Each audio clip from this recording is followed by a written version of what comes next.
The 3 months of magic அப்படின்ற விஷயத்தை தான் இந்த திங்ஸ் ஐ ட்ரைடுன்ற சீரீஸ்ல எபிசோட் பண்ணா பார்க்க போறோம்.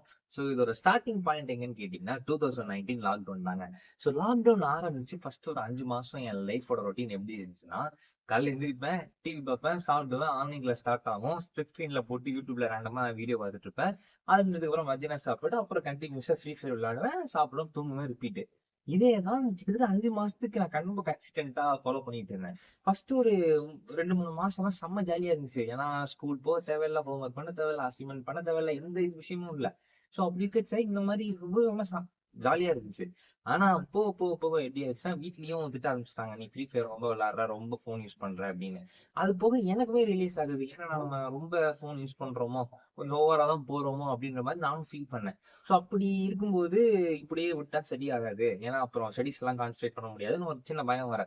ஸோ இதுல இருந்து வெளில வரணும்னு சொல்லிட்டு how to overcome addiction இந்த மாதிரியான வீடியோஸ்லாம் யூடியூப்ல பார்க்க ஆரம்பிச்சேன். இது மாதிரி வீடியோ பார்க்க ஆரம்பிச்சதுல இருந்து யூடியூபே எனக்கு வந்து என் ஃபீட் எப்படி மாற ஆரம்பிச்சதுன்னா ரொம்ப ப்ரொடக்டிவான கண்டென்ட்டா ஓவர்லோட் ஆக ஆரம்பிச்சிச்சு. எனக்கும் அந்த மாதிரி கான்டென்ட்டுக்கு ஃபர்ஸ்ட் டைம் எக்ஸ்போஸ் ஆகுறதுனால அதெல்லாம் பார்க்கும்போது ஒரு மாதிரி ஒரு மாதிரி மோட்டிவேட் ஆக ஆரம்பிச்சேன். இந்த மாதிரி வீடியோஸ் பார்க்க ஆரம்பிச்சு ஒரு ஒரு மாசம் ஆச்சு, 2 மாசம் ஆச்சு, போய்க்கிட்டே இருக்கு. நான் அப்படியே தான் இருக்கேன். என்ன முன்னாடி யூடியூப்ல இந்த ஷார்ட் ஃபிலிம்ஸ் பார்த்துட்டு இருந்தது, இப்ப ஃப்ரீ ஃபயர் விளையாண்டுருக்கு பதிலா இப்ப இந்த மாதிரி ப்ரொடக்டிவான விஷயத்த பார்த்துட்டு இருக்கேன். ஆனா என்ன பிரச்சனைனா, இதெல்லாம் பார்த்துக்கிட்டு மட்டுமே தான் இருக்கேனே தவிர, இதை இம்ப்ளிமெண்ட் பண்ணல. என்னடா இது! அ கிட்டத்தட்ட யோசிச்சு பார்க்கும்போது 2மே ஒண்ணுதான். வேற வேற செட் ஆஃப் விஷயத்துக்கு அடிக்ட் ஆயிட்டு, இப்ப இந்த மாதிரி விஷயத்துக்கு அடிக்ட் ஆயிருக்கேன். அ இதுல எனக்கு ரொம்ப ஹிட் ஆனது என்னன்னா, நம்ம இம்ப்ரூவ் பண்ணிக்கிற மாரி தானே ஒரு விஷயம் பண்றோம், பார்க்குறோம். அப்புறம் ஏன் அது நம்மளுக்கு யூஸ்ஃபுல்லா இருக்க மாட்டேங்குதுன்ற மாரி ஒரு கொஸ்டின் வர ஆரம்பிச்சுச்சு. ஒரு கட்டத்துக்கு மேல இதுவே எனக்கு அலுத்து போச்சு. மோட்டிவேஷன் வீடியோ பார்க்கறதே என்னடா போங்கடா, எல்லாத்துலயும் ஒரே மாரி நல்லா பேசுறீங்கன்ற மாரி ஃபீல் ஆரம்பிச்சுச்சு. இப்படி ஒரு எக்ஸ்டென்ட் போகும்போது தான் ஒரு சூப்பரான விஷயம் நடந்துச்சு. என்னன்னு கேட்டீங்கன்னா, ஒரு ரேண்டமான டேல ஒரு புக் சம்மரி வீடியோ பார்த்துட்டு இருந்தேன். ஆ 5 AM கிளப்போட ஓகேவா? ஸோ அந்த புக் சம்மரி வீடியோ பார்த்துட்டு இருக்கும்போது ஒரு சேலஞ்ச் மாதிரி அவர் எக்ஸ்பிளைன் பண்ணியிருந்தாரு அந்த வீடியோ போட்டவரு. எப்படின்னா, இந்த மாரி 5 AM கிளப்ல சொல்ற மாதிரி 5 மணிக்கு நீங்க எந்திரிச்சுக்கணும். உங்க லைஃப இம்ப்ரூவ் பண்ற மாரி ஒரு 4 விஷயத்துல ஒரு 5 விஷயத்த சூஸ் பண்ணிட்டு, அத ரொட்டீனா நீங்க கன்சிஸ்டன்ட்டா ஃபாலோ பண்ணணும் அப்படின்னு சொல்லியிருந்தாங்க. ரைட், இந்த மேட்டர் நல்லா இருக்குதே. ஏன்னா 5 கிட்டத்தட்ட 7 டூ 8 மந்த்ஸ் கலெக்டிவா பார்க்கும்போது ஒரு போர்டா பண்ண விஷயத்தையே பண்ணிட்டு இருந்த நான் இந்த மாரி ஒரு சேலஞ்சிங்கான விஷயத்த அ கேட்கும்போது, ஏன் ட்ரை பண்ணக்கூடாது அப்படின்ற மாரி ஒரு ஸ்ட்ராங்கா உள்ள தோணுச்சு. சரி ரைட்ரா, கண்டிப்பா ட்ரை பண்ணுவோம் அப்படின்னு சொல்லிட்டு, என்ன இம்ப்ரூவ் பண்ற மாரி எனக்கு புடிச்ச மாரி விஷயத்த செலக்ட் பண்ணிட்டேன். First fitness. ஏன்னா இந்த லாஸ்ட் ஒரு 2, 3 மந்த்ஸா இதுல I mean Free Fire, short film அடிக்ஷன்ல இருந்து வெளில வரணும்னு சொல்லிட்டு, நான் பார்த்த கான்டென்ட்ல மேக்ஸிமம் இருக்கிற நான் கன்சியூம் பண்ண கான்டென்ட் ஃபிட்னஸ், அப்புறம் அந்த ஃபினான்ஸ் பத்தின வீடியோஸ் தான். ஸோ இது 2த்தையும் மெயினா வச்சுக்கணும். இதுல இன்னும் நம்ம நாலேட்ஜ் கத்துக்கணும். அது மட்டும் இல்லாம வொர்க் அவுட் பண்ண ஸ்டார்ட் பண்ணிடணும். இவ்வளவு நாள் பார்த்துக்கிட்டே மட்டும் தான் இருக்கணும். இது போய் பண்ண ஆரம்பிக்கணும் அப்படின்ற மாரி ஒரு முடிவு.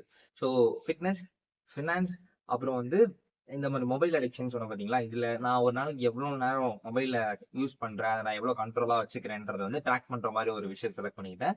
அப்புறம் நான் இந்த மீன் டைம்ல 8த் லாக்டவுன் போட்டாங்க. நான் கிட்டத்தட்ட 10த்துக்கே அந்த ரேஞ்ச் வந்தாச்சு. ஸோ பப்ளிக்கு ப்ரிப்பேர் பண்ணணும்னு சொல்லிட்டு, அது ஒரு விஷயமா எடுத்துட்டேன். நான் 5வதா இத 4த்தையும் நான் கரெக்ட்டா பண்றேனா, ட்ராக் பண்றேனா அப்படின்னு சொல்லிட்டு, அ எப்படின்னா ஒரு எக்ஸெல் ஷீட் மாதிரி போட்டுட்டு, அ டெய்லி அந்த டாஸ்க்க பண்ணிட்டேன்னா, அதுக்கு 100க்கு நான் எவ்வளோ மார்க் குடுத்துப்பேன் அப்படின்றத ஒரு ஷீட் மாரி போட்டு எழுத ஆரம்பிச்சேன். உங்களுக்கு எக்ஸாக்ட்டா சொல்லணும்னா, மேட்ரே வச்சிருக்கேன்.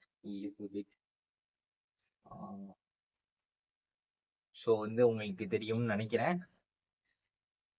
ஸோ இந்த மாதிரி ஒரு போட்டுட்டு, ஆ டெய்லி ஒரு நாள் முடியும்போது ரிவ்யூ மாரி எழுதி வச்சுப்பேன். எழுதி வச்சுட்டு, ஒரு வாரம் முடிஞ்சதுக்கு அப்புறம் என்னோட கபோர்ட்ல பேஸ்ட் பண்ண ஆரம்பிப்பேன். இந்த மாரி பண்ண ஆரம்பிச்சது 1 வாரம், 2 வாரம் ஆச்சு, 2 வாரம், 3 வாரம் ஆச்சு. அந்த 3 வீக்ஸ்க்கு அப்புறம் எனக்குள்ள விசிபிளா சில சேஞ்சஸ் தெரிய ஆரம்பிச்சது. என்ன பார்க்கும்போது எனக்கே ப்ரௌடா இருந்துச்சு.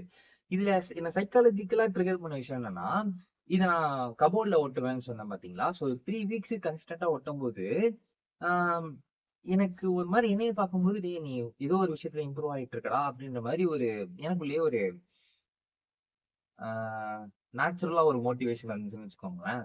ஸோ எனக்கு ரொம்ப புடிச்சு போச்சு. ஸோ இந்த டோபமைன் ரஷ்ஷ நான் சேஸ் பண்ண ஆரம்பிச்சுட்டேன். ஸோ எனக்கு என்னன்னா, இந்த கபோர்ட் ஃபுல்லா இந்த வீக்லி ப்ராகிரஸ் ஷீட்ட ஒட்டணும் அப்படின்னு முடிவு பண்ணிட்டேன். ஸோ இந்த 3 வீக்ஸ்ன்றது 6 ஆச்சு, 6, 9 ஆச்சு. 9 கடைசியில 13 டூ 14 வீக்ஸ் ஆஃப் கன்டினியூஸ் ப்ராசஸ்ல வந்து முடிஞ்சுச்சு. 13, 14 வாரம்னா, கிட்டத்தட்ட 3லேருந்து ஒரு 4 மாசத்துக்கிட்ட இருந்து கன்சிஸ்டன்ட்டா நான் இருந்திருக்கேன். இத நான் அந்த 13 வீக்ஸ் முடிஞ்சதுக்கு அப்புறம் நான் ரியலைஸ் பண்ணும்போது எப்படி இருந்துச்சுன்னா, ஃபார் த ஃபர்ஸ்ட் டைம் என் லைஃப்ல ஒரு 3 மாசத்த என் கையில எடுத்துக்கிட்டு, நான் என்ன பண்ண போறேன்? அத நான் எப்படி பண்ண போறேன்? நான் கரெக்ட்டா பண்ணேனா?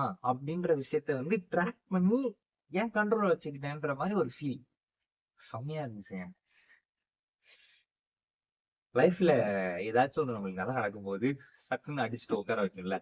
அந்த மாரி இந்த விஷயத்துக்கு எதுவா இருந்துச்சுன்னா, ஸ்கூல் ஸ்டார்ட் ஆயிடுச்சு. ஸோ, ஸ்கூல் ஸ்டார்ட் ஆனதுக்கப்புறம் அ இந்த சேலஞ்ச அப்படியே விட்டுட்டேன். பட் நான் என்னதான் ஸ்கூல் ஆரம்பிச்சதுக்கப்புறம் இந்த சேலஞ்ச விட்டிருந்தாலும், இன்னைக்கு வரைக்கும் என்ன நினைச்சு நான் பெருமைப்படக்கூடிய சில பல விஷயங்கள்ல இதுவும் ஒண்ணு. ஸோ, அவ்வளோதான் இந்த வீடியோ. ஸோ, அடுத்தடுத்த எபிசோட்ஸ்ல இந்த மாரி நான் வேற என்னென்ன விஷயங்கள்லாம் ட்ரை பண்ணியிருக்கேன்றத வந்து இன்னும் இன்ட்ரஸ்டிங்கா சொல்ல ட்ரை பண்றேன். ஸோ, இவ்வளோ நேரம் இந்த வீடியோ பார்த்துட்டு இருந்தீங்கன்னா ரொம்ப நன்றி. அடுத்த எபிசோட்ல பார்க்கலாம். பாய்.